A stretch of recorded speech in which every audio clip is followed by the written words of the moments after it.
What's going on, everybody, and welcome back to the channel. So the national championship matchup is set, and it is a rematch between Georgia and Alabama. And I know, lots of people are going to be very upset about seeing an all-SEC matchup and a rematch at that, but I am incredibly excited for this matchup. And it's not just because I'm a Georgia fan either, which, full disclosure, I am a Georgia fan, but I am still a very objective Georgia fan, and I will do my best to maintain that. Let me know in the comment section how well you think I do at maintaining objectivity in this game, in this breakdown. But anyway, this matchup is just actually super intriguing for a number of reasons, regardless of if you're a Georgia or an Alabama fan or not. So let's go ahead and get into the breakdown. And okay, to begin with, I think the biggest question, in my opinion, is just how much of the SEC championship game really is meaningful in this game. Was that just like a fluke game from Georgia, or is it more indicative that Alabama is just a bad matchup for them? They have their number, so to speak. For me, the answer is somewhere in the middle of that. I do feel that the SEC championship game was the worst Georgia has played all year by far, and the best Alabama has played all year by far. And so to some extent, you can sort of ignore some of the results of that game, because Alabama played an A-plus game and Georgia played like a C game. But the game did happen, and it wasn't very long ago, and some of the issues that Bama found in that game will undoubtedly rear their head in this game. And so for me, it isn't as simple as just, well, Alabama dominated the first game, so they're going to dominate this one. And it's also, you can't just ignore that the game happened either. I know a lot of Georgia fans and some of the people in the national media I've seen are just basically chalking up the SEC title game as just a complete fluke that has no implications on this one.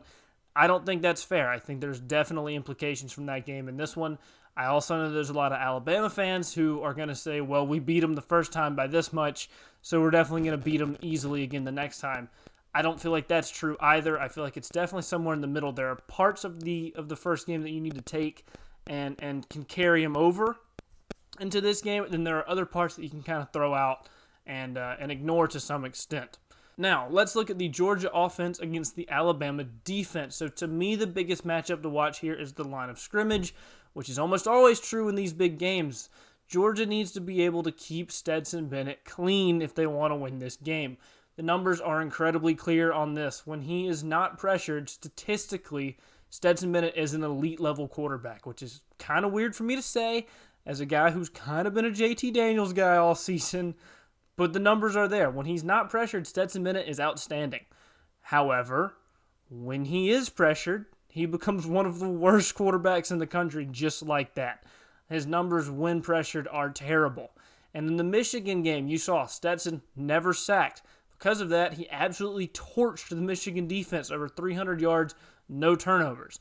In the SEC championship game, Stetson Bennett, he starts off great. But as the pass rush began to get to him, he starts to lose some confidence. He gets some pressure on him, and he starts to make mistakes. That's how he ends up with 3 interceptions, including a pick 6. And Georgia did pretty good in pass cover and pass protection that game, particularly early on. But as the game wore on and became more and more obvious they needed to pass because of the score, the pass rush started to get home, and it became quickly a problem for Stetson Bennett. He just quickly started to fall apart, frankly. And so in this game, it is absolutely crucial that Georgia can hold up in the pass game on the offensive line. And I expect that a now fully healthy Jamari Sawyer, who was about probably 60-70% the last time they played Alabama, I expect him to have another great performance like he did against Aiden Hutchinson. Warren McClendon has also proven to be an elite-level offensive tackle, completely locked down the Michigan defensive line. He's been a solid starter for Georgia for multiple years now. And so I expect him to hold up well in pass blocking this time. And like I said, honestly, they did very good in the first Bama matchup as well. They just didn't do great. They started to struggle a little bit. And that's understandable considering who they're blocking against and how often Georgia was asked to throw the ball. I do still think Alabama will get pressure, though. I mean, Will Anderson is just way too good to not generate pressure. I would guess Bama gets somewhere between 2 and 4 sacks. For Georgia's sake, they're going to want to keep him closer to the 2 side. I don't see them getting more than 4, maybe 5. But at that point, if they start getting into the 5 range, you're looking at probably a pretty significant Bama lead or Bama win at that point. I think it's going to be good pass rush, not as effective as it was against Cincinnati. I don't think it's going to be a complete game-breaking level pass rush that's going to just destroy the Georgia offense, but Georgia's also not going to be able to just come out and stonewall their pass rush, in all likelihood at least. The other aspect of the line of scrimmage that's crucial on this side of the ball is Georgia establishing the run game. They have been able to in every game this year, except for the first time they played Alabama. That put way too much pressure on Stetson Bennett to carry the entire offense, which is not what he's set out to do.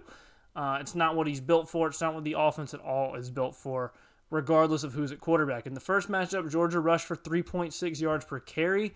That number needs to be closer to 4.5 to 5.5 yards per carry if they want to keep a good offensive balance, and I think they really do need to. I'm really not too sure what to expect here. Obviously, like I said, Georgia's goal should be around the 5-yard per carry mark. I don't think they're going to get quite there. Alabama has an elite-level run defense. I don't think they're just going to completely shut the Georgia run game down either. They didn't the first time. I don't think they will this time either. I think Georgia will be decently effective in the run game, probably closer to the 4.5 yard per carry mark, which, like I said, is decent. It's not good enough to just rely on by itself to carry your offense, but it's good enough to keep you alive, especially if your passing game is good and is efficient. If you avoid turnovers, it can help keep you on schedule. Anything above the 4.5 to 5 yard per carry mark for Georgia, and you're looking at a very effective offense for them in all likelihood. I don't see them getting to that point. I think 4 to 4.5 is a win for them just because of how good Alabama's run defense is. I mean, I think most people know by now, but if you don't, Alabama arguably has a better run defense than Georgia. I think Georgia's is slightly better, but it's right up there with them. I mean, they average allowing less yards per carry than Georgia does. They're an elite run defense. Now, their pass defense isn't elite, but it's still very good, and their run defense is absolutely out of this world. Insanely good run defense. As far as the pass game is concerned, Brock Bowers will be a major target in the passing game. I also expect to see a pretty heavy dosage of James Cook in this game, both in the running game and the passing game, similar to how they used him against Michigan. If you can get him matched up with a linebacker or even a safety in one-on-ones, he's probably going to win them. He's got incredibly sure hands. He's a big-time playmaker for them, and you see in big games they like to get the ball in Cook's hands in the open field in a lot of ways. So I think you should expect to see a lot from him. Also a lot from Bowers. I mean, the first time against Alabama, Brock Bowers went absolutely insane. Had a ridiculous game. I don't expect anything like that again. I also don't think it is good for Georgia if he does something like that again, because I don't think that you need to be giving your tight end the ball 15 times in a game. I love Brock Bowers. Don't get me wrong. I think he's the best tight end in America. But you're not going to beat an Alabama offense by giving a tight end the ball 15 times a game. You're going to need to spread the ball out more, and you're definitely going to need to take more vertical shots, in my opinion. As far as the Georgia wide receivers go, they're going to need good production from a number of guys, similar to what they got in the Orange Bowl. Jermaine Burton needs to step up and make some plays like he did in the Orange Bowl. A guy like Ladd McConkey needs to make some plays. You need George Pickens to finally come back with some real effectiveness. He's been decently effective. He's clearly not at 100%, but you need him to show up and play very well. It's not just going to be one guy taking over unless maybe Brock Bowers does it, but again, I don't think that's the best scenario for Georgia. I think they should and will focus on getting a multitude of guys involved, keeping everybody involved there. Get James Cook involved, Bowers involved, Pickens, Burton, Ladd McConkey, even a guy like a Darnell Washington, a John Fitzpatrick. Keep everybody involved. Keep Bama on their toes. Don't run your offense through one particular target.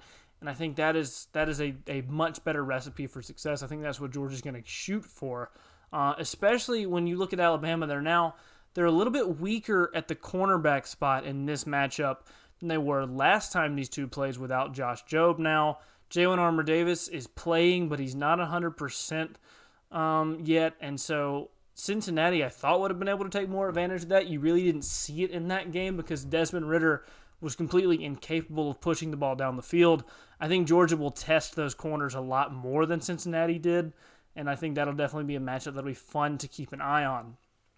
Overall, I expect Alabama to limit the run game to some extent, get a good pass rush, but nothing game-breaking, while holding up pretty well on the back end, but not just dominating like they did against Cincy.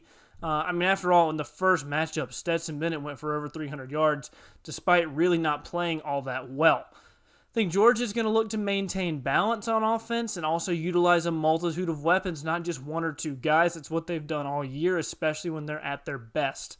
I would guess that Bowers and Cook are probably going to be your main focal points of the offense, but that's more just a guess. I don't know that.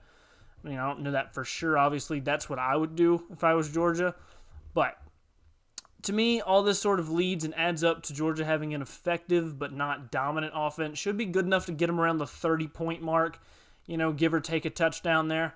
I think around 30 is a pretty safe mark to assume Georgia gets to. They almost got to that point last time they played, assuming Stetson Bennett doesn't have 3 turnovers and then 2 turnovers on downs in this game. Seems pretty reasonable that Georgia could get to 30 in the rematch. Now for the Alabama offense against the Georgia defense. This is a matchup that's super intriguing to me just because of how the first game went. Georgia's vaunted front 7 wasn't able to get any real pressure on Bryce Young, and so he went absolutely ballistic on the secondary, torched the Georgia defense. It was an absolute massacre. And that's the only game all season where Georgia's defense has got beat up front consistently. In every other game this season, they have absolutely dominated up front, and that's been the real key to their defensive success all year long. If Alabama can just stonewall the Georgia front 7 like they did in the first game, I frankly don't see any way in which Georgia can win the game. If Georgia cannot generate a pass rush on Bryce Young or control the run game, but mainly generate a pass rush on Bryce Young, there is no way Georgia wins, I don't think. They have to be able to get pressure on him. They have to be able to control the run game of Bama to some extent without committing too many bodies, because if they do, it opens up the pass game way too much against a weaker Georgia secondary.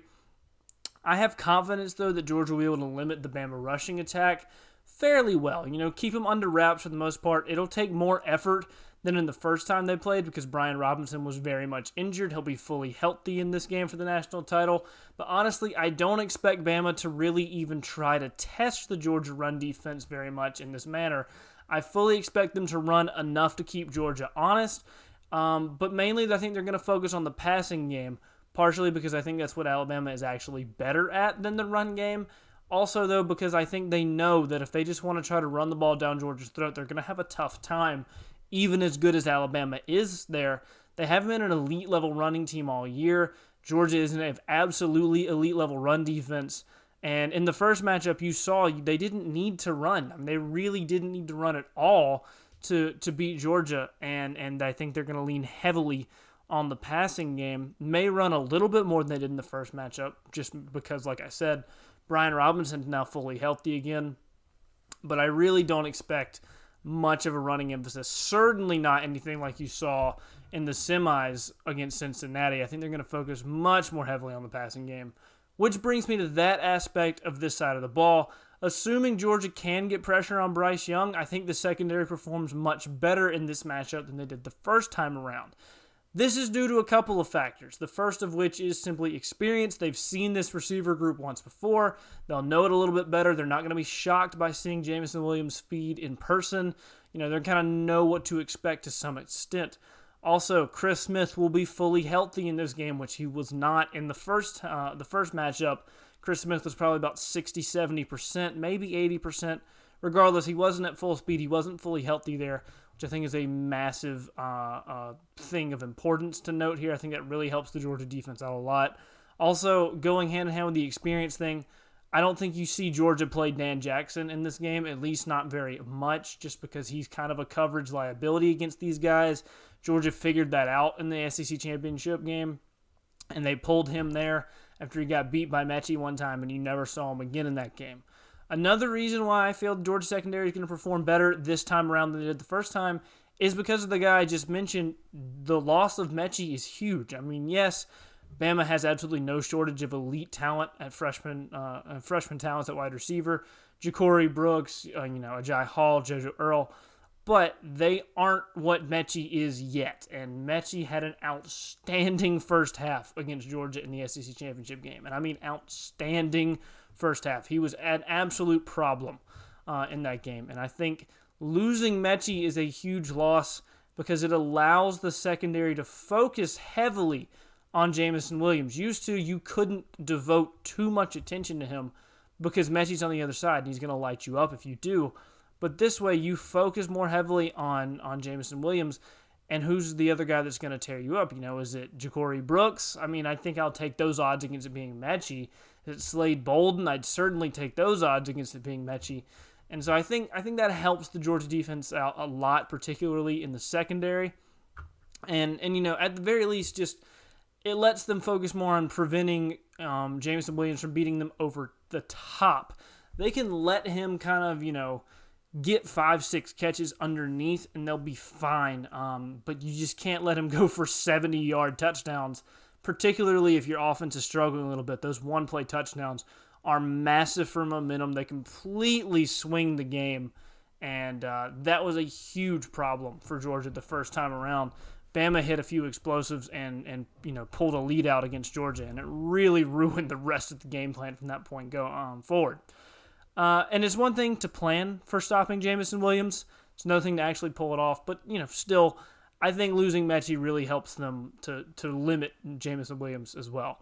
However, it all hinges on Georgia being able to pressure Bryce Young. Because if they don't, he's going to pick apart any secondary you throw at him, and certainly will pick apart Georgia's secondary. We've already seen it happen once. All of that hinges on Georgia being able to get pressure. And they don't have to just dominate up front, but they need to be able to get some level of pressure on Bryce Young if they want to have a chance to win this game. Overall, I expect Georgia to get a lot more pressure than they did the first time, but similar to how I feel like Alabama's defense is going to perform, I don't think they're going to do anything game-breaking. I think they'll probably get around same 2 to 4 sacks. I don't think Bama is going to try to run the ball very much, so that may help that sack number as well because they're going to get more chances. But, when Bama does run the ball, they'll probably do it decently well. Nothing crazy, nothing like they did against Cincinnati, like I said. Probably somewhere around the 5-yard per carry mark, largely just due to the fact that they're going to have a limited number of attempts, most likely, so that'll kind of skew your averages up, most likely. I still think Bryce Young's going to have a good game. He's Bryce Young. Probably throw for over 300 yards, probably throw for 3 to 4 touchdowns. Probably just do it a little bit less efficiently than he did the first time around would be my guess. I think Georgia's biggest focus is going to have to be get pressure on Bryce Young, limit explosive plays over the top.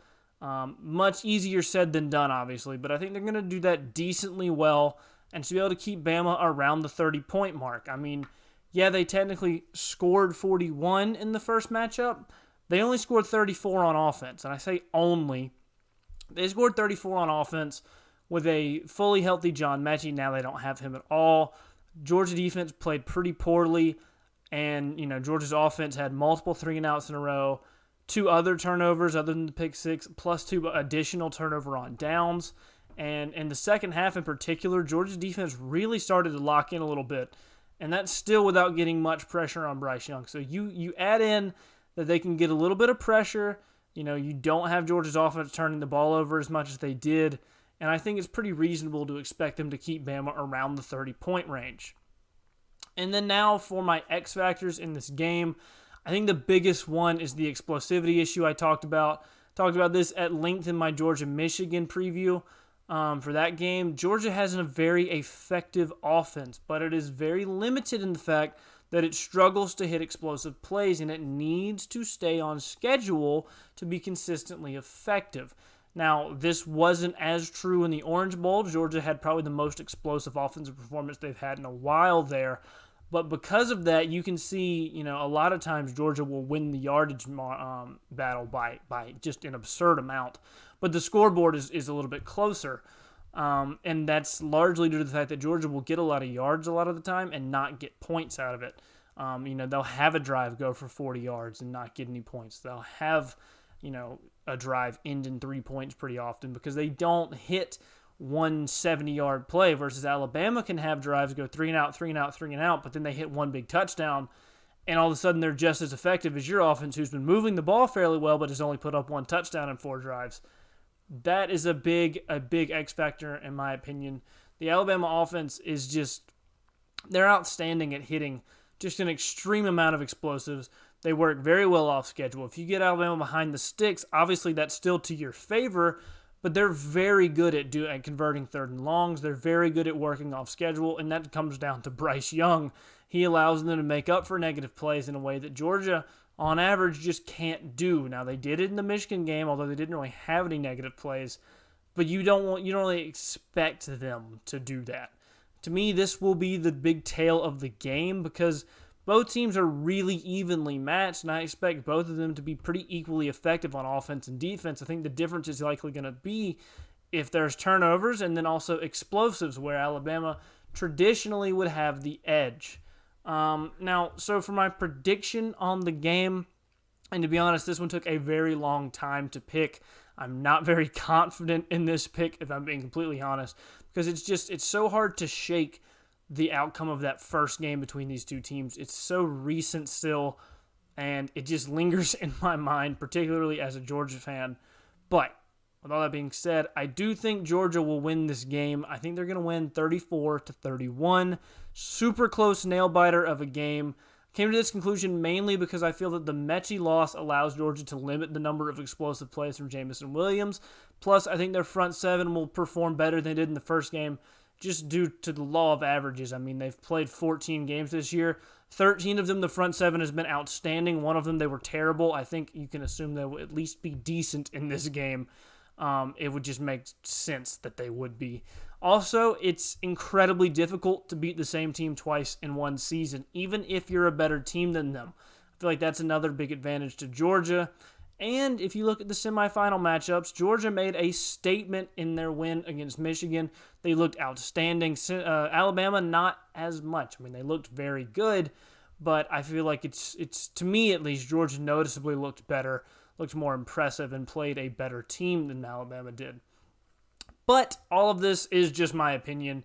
Anything could happen when this game actually kicks off and gets going. I fully expect it to be super close, and as a Georgia fan, I have no confidence in beating Alabama after the numerous heartbreaks I have experienced over the years. But if I look at it objectively, I do feel that Georgia will finally find a way to get over the hump this time. They are favored, not that that really means anything, but I think that sort of helps me not feel crazy for picking Georgia to win in a close one. If you look at the season as a whole, Georgia has looked like the better team over the whole season, but it is very hard to just get over that. When these two teams actually met on the field, Alabama looked way better. Anyway, with all that being said, if you have made it this far into the video, please go ahead, leave a like on the video. Comment down below your thoughts on this matchup, the national title as a whole, what you expect to see. Do you think I maintained a level of objectivity? Who do you think is going to win? All that good stuff. Let me know down below what your thoughts are. Also, subscribe to the channel for more college football content like this in the future, because I will continue to be uploading college football content pretty regularly. Anyway, thank you guys so much for watching, and I will see you all next time.